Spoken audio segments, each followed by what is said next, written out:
दुनिया की तमाम छोटी और बड़ी खबरों के लिए हमारे चैनल को सब्सक्राइब करना न भूलें और बेल का बटन जरूर दबाएं। मैं सहल कुरैशी। फरजानिया फिल्म आई थी गुजरात पर। पता नहीं किसने देखी किसने नहीं देखी। गुजरात के जब मुख्यमंत्री थे नरेंद्र मोदी, अब वो प्रधानमंत्री बन चुके हैं, उन्होंने गुजरात में इस फिल्म पर पाबंदी लगा दी थी। ये फिल्म रिलीज नहीं हो पाई थी गुजरात में। अब एक फिल्म आई कश्मीरी पंडितों को लेकर, और ये जो फिल्म आई, इस फिल्म को लेकर कई सवाल उठे। कश्मीर फाइल्स, उसके बाद ये आवाज उठने लगी कि अब गुजरात फाइल्स भी होनी चाहिए। तो जो इंतजार कर रहे थे गुजरात फाइल्स का, उनके लिए एक बड़ी खबर आई है दोस्तों। गुजरात फाइल्स के अंदर जो हीरो होंगे, जो अदाकार होंगे, वो नसरुद्दीन शाह होंगे। जी हां, ये तकरीबन तय हो चुका है। और इसी को लेकर मुंबई में तिस्ता सेतलवाड़ के घर पर एक मुलाकात हुई है। बताया यह जा रहा है कि इस मुलाकात के अंदर नसीरुद्दीन शाह मौजूद थे। इसके अलावा जो डायरेक्टर वगैरह हैं वहां के, राहुल ढोलकिया हैं, वो भी मौजूद थे वहां पर। उसके अलावा कई और लोग भी थे। राहुल ढोलकिया के अलावा हर्ष मंदर भी वहां पर थे, क्योंकि हर्ष मंदर के बारे में सभी जानते हैं, सोशल मीडिया पर कितने एक्टिव रहते हैं। वो अक्सर अपने ट्वीट्स वगैरह को लेकर सरकार को घेरते रहते हैं। तो ये जो लोग इंतजार कर रहे थे कि गुजरात फाइल्स भी फिल्म बननी चाहिए, उनके लिए जो है वो एक अच्छी खबर यह है कि इस पर काम शुरू हो चुका है। और जिस तरीके से इस मीटिंग के अंदर आप ये फोटोग्राफ देख सकते हैं, इस फोटो में आपको जो नजर आ रहे हैं वो तनवीर जाफरी हैं, जो एहसान जाफरी थे, जिनको गुजरात दंगों के वक्त मार दिया गया था, काट दिया गया था, उनके बॉडी के टुकड़े टुकड़े कर दिए गए थे। और उस पर खड़े होकर फिर कुछ लोगों ने पेशाब किया था उनको जलाकर मारने के बाद। वो एहसान जाफरी के बेटे हैं तनवीर जाफरी, इनकी माता है, इनकी वालिदा हैं जकिया जाफरी, जो सुप्रीम कोर्ट में इस वक्त लड़ रही है मोदी के इस केस के खिलाफ। मोदी के खिलाफ लड़ रही है गुजरात के गोधरा कांड को लेकर, खासकर गुलमर्ग सोसाइटी का जो कांड था उसको लेकर। तो ये चीजें, ये तस्वीर में आप जो देख रहे हैं, तनवीर जाफरी से खड़े हुए एहसान जाफरी के बेटे, जो कि कांग्रेस के राज्यसभा के सांसद थे। एहसान जाफरी जिन्हें मार दिया गया दंगों में, जिनकी हत्या कर दी गई, उनके बेटे हैं, एहसान जाफरी के बेटे हैं ये तनवीर जाफरी। साथ में खड़े हुए नसीरुद्दीन शाह। और बताया जा रहा है कि गुलमर्ग सोसाइटी को लेकर और एहसान जाफरी को लेकर और गोधरा कांड को लेकर जो फिल्म बनाई जाएगी, हो सकता है उसके अंदर नसीरुद्दीन शाह जो है वो अदाकारी करेंगे, रोल अपना निभाएंगे वो। और साथ में आप देख रहे हैं ये महिला है रूपा मोदी। इनका भी बड़ा एक अजीब सा इनकी स्टोरी है। ये रूपा मोदी है, ये एहसान जाफरी के पड़ोस में रहती थी, गुलमर्ग सोसाइटी में रहती थी। इन्होंने शादी जो की थी वो पारसी से की थी। इनका बेटा था अजहर। बताया ये जाता है कि अजहर की हत्या कर दी गई, तलवार से उसको मार के काट दिया गया था। लेकिन रूपा है वो आज तक इस बात को मानने के लिए तैयार नहीं है। रूपा का ये मानना है कि उनका बेटा कहीं जा चुका है, वो अब तक उनके पास आया नहीं है। जबकि एहसान जाफरी के घर पर जो बंदा जिंदा बचा था, जो मोदी की गले की हड्डी बन गया बाद में, उस शख्स का नाम है इम्तियाज। कई इंटरव्यूज आपने देखे होंगे इम्तियाज के। इम्तियाज ने साफ ये बातें कही थी, और ये वाहिद वो ऐसा मजबूत अड़ीखम होकर खड़ा रहा कोर्ट के अंदर मोदी के खिलाफ। इसने गवाही दी और इसने ये कहा था कोर्ट के अंदर कि हां, मैं मौजूद था, मेरे सामने एहसान जाफरी ने उस वक्त के तत्कालीन मुख्यमंत्री नरेंद्र मोदी को फोन करके मदद मांगी थी कि हमको मारने के लिए लोग आ रहे हैं। पूरा टोला, गुजराती में टोला जो वर्ड है, वो जो मॉब होता है, 100-200 लोग जब होते हैं साथ में, उसको टोला कहते हैं। तो एहसान जाफरी ने सीएम से कहा था, मुख्यमंत्री उस वक्त के नरेंद्र मोदी से कहा था कि पूरा टोला मेरे यहां पर सोसाइटी के अंदर आ चुका है, यानी कि बहुत बड़े, बहुत ज्यादा एक लोग, मॉब जो है वो मेरे घर की तरफ आ चुके हैं, आप हमें बचाइए, पुलिस भेजिए। इम्तियाज ने कोर्ट में गवाही दी थी कि एहसान जाफरी ने जब मोदी को कॉल किया और उसके बाद में एहसान जाफरी हक्के बक्के रह गए। और जब इम्तियाज उनके पास में वहां पर खड़ा हुआ था, इम्तियाज ने एहसान जाफरी से पूछा, एहसान चाचा क्या हुआ, क्या कहा मुख्यमंत्री साहब ने? तो वो जो बयान वहां पर दिया इम्तियाज ने, वो बयान में ये कहा गया है कि नरेंद्र मोदी ने एहसान जाफरी को मां बहन की गालियां दी थी। ये इम्तियाज ने गवाही में कहा है कोर्ट के अंदर। इम्तियाज ने कहा है कि एहसान जाफरी ने फोन रखने के बाद मुझे बताया कि बेटा, हमारा अब अल्लाह ही है, अब हमें बचाने वाला और कोई नहीं है। मोदी जी ने तो हमको गालियां दी है, मोदी ने मां बहन की गाली दी और ये कहा कि मुल्ला मुसलमान तू अभी तक बचा क्यों है, तू मर क्यों नहीं गया, रुक जा, तू मर जा, अभी तू मरेगा वहां तक वहां पर पुलिस नहीं आएगी। ये इम्तियाज की गवाही है। इम्तियाज से जब मैंने बात की तो इम्तियाज ने भी मुझे यही बात बताई थी, क्योंकि उसने गवाही भी यही दी है और वो एक चश्मदीद गवाह है इस मामले का। वही एक ऐसी कड़ी है जो सुप्रीम कोर्ट के अंदर आज भी तलवार बनकर जो है वो नरेंद्र मोदी पर लटक रही है। तो ये जो ऐसे मजबूत गवाह होते हैं, मैं चाहता हूं कि हर, ऐसा नहीं कि हिंदू मुसलमान, किसी भी मामले के अंदर जो गवाह होते हैं वो बड़े मजबूत होने चाहिए, उन्हें बड़ी से बड़ी ताकतों के खिलाफ लड़ना चाहिए इंसाफ के लिए, जैसे इम्तियाज लड़ रहा है। तो ये पूरा मामला है दोस्तों। तो ये जो रूपा मोदी है, उनको इम्तियाज ने कहा, रूपा मोदी से कहा कि आपका बेटा अजहर भी मारा गया, मेरे सामने उसको तलवार मारी, मैं माफी चाहता हूं कि मैं अजहर को बचा नहीं पाया। लेकिन रूपा मोदी आज तक मानने के लिए तैयार नहीं है कि उनका बेटा अजहर इस दुनिया में नहीं रहा, क्योंकि लाशों की तो क्या हालत हुई थी सभी को पता है।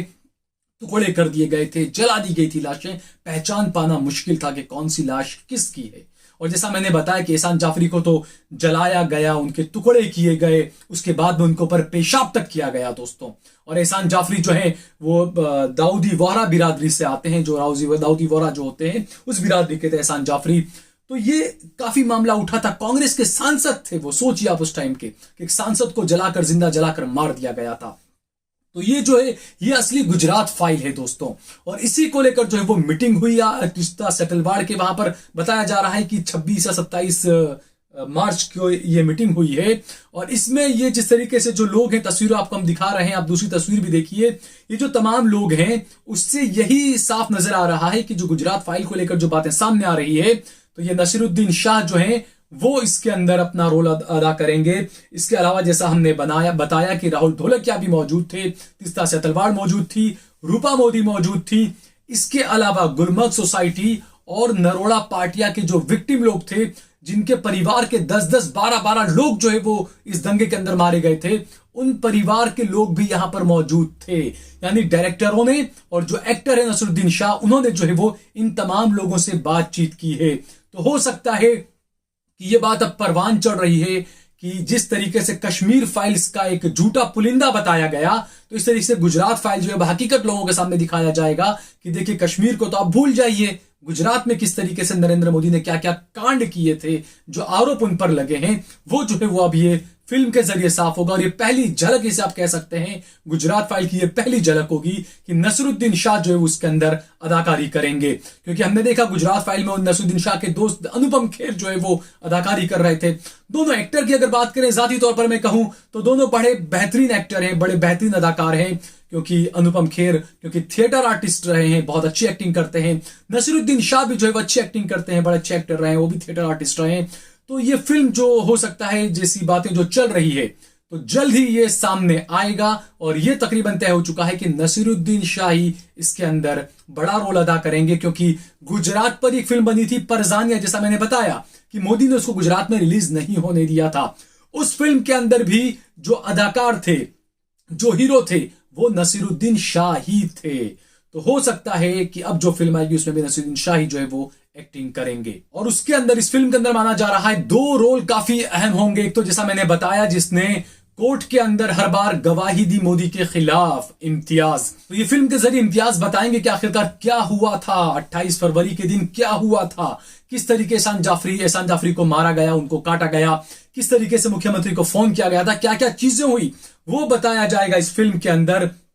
इसके अलावा दोस्तों, जिस तरीके से ये पूरा जो कांड हुआ, उसके बाद बाबू बजरंगी, सभी को पता है किस तरीके से उसने कैमरे में आकर स्टिंग ऑपरेशन के सामने ये बातें कही थी कैमरे के सामने कि हाँ हमने मारा, हमने औरतों के पेट चीरे, मुसलमान औरतों के पेट चीरे, उनके नवजात बच्चे को हमने बाहर निकाला और उन बच्चों को हमने काटा और उसके बाद उनको पेट्रोल जलाकर आग लगा दी।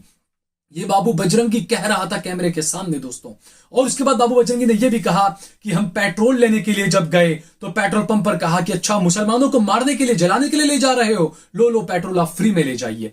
ये तमाम चीजें बाबू बजरंगी ने कोर्ट के, माफ कीजिएगा, कैमरे के सामने कही थी स्टिंग ऑपरेशन के अंदर। लेकिन उसके बावजूद आज बाबू बजरंगी आप देखिए आराम से सलाखों से बाहर है, जमानत पर बाहर है। तो ये बाबू बजरंगी, इसने एक बात यह भी कही थी कि कोर्ट में जज ने यह कहा कि बाबू बजरंगी का जो जुर्म है, जो आरोप उन पर लगा है, ये बड़ा संगीन है। बाबू बजरंगी को तो 6 मर्तबा फांसी पर लटकाया जाना चाहिए। ये बाबू बजरंगी ने खुद अपनी जबान से कहा है दोस्तों। और उसके बाद फिर उनकी जमानत अर्जी रद्द हो गई। जज ने कहा कि नहीं, इसको तो 6 बार फांसी पर लटकाया जाना चाहिए, इसको कैसे जमानत मिल सकती है। उसके बाद कुछ वक्त बाद दोबारा जमानत की अर्जी की गई, दोबारा भी जज ने यही कहा कि नहीं, इसको तो फांसी पर लटकाया जाना चाहिए, इसको जमानत कैसे मिल सकती है।